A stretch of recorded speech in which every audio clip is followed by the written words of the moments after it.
మనుష్య స్వభావం ఏంటో తెలుసా? పరిస్థితులు చూసినప్పుడు తట్టుకోలేక పారిపోవాలనుకుంటాడు. కానీ దేవుని స్వభావం ఏంటో తెలుసా? ఆ పరిస్థితుల్లోనే నిన్ను సువర్ణంగా మార్చాలనుకుంటాడు దేవుడు. హల్లెలూయా. మనుషులైతే సమస్యలు చూసినప్పుడు పారిపోదాం అనుకుంటారు, ఎందుకు ఈ బ్రతుకు అనుకుంటారు. కానీ నీ దేవుడు నిన్ను చావనివ్వడు. ఒక్కసారి నీ జీవితం ఆయనతో ముడిపడిన తర్వాత నిన్ను చావుకు అప్పగించడు, నిన్ను అవమానకు అప్పగించడు, నిన్ను నిందకు అప్పగించడు, కరువు కాటకల్లో నిన్ను ముంచడు.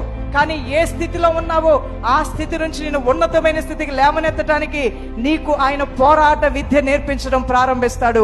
ఆత్మీయంగా నీవు ఏ విధంగా ప్రార్థన చేయాలి, విశ్వాసాన్ని ఏ విధంగా పెంపారు చేసుకోవాలి, ఏ విధంగా ధైర్యంగా సమస్యలు ఎదుర్కోవాలి అనే విషయాన్ని నీ గ్రహింపులోకి తీసుకువచ్చి నీ దేవుడు నీ సమస్యల నుంచి పారిపోకుండా, చావాలి అనుకున్న నీవు చావకుండా 10 మందిని బ్రతికించే వ్యక్తిగా నీ దేవుడిని నిశ్చయముగా వాడుకుంటాడు. దేవుని బిడ్డ, మానవ హృదయం చాలా అల్పమైంది, స్వల్పమైంది.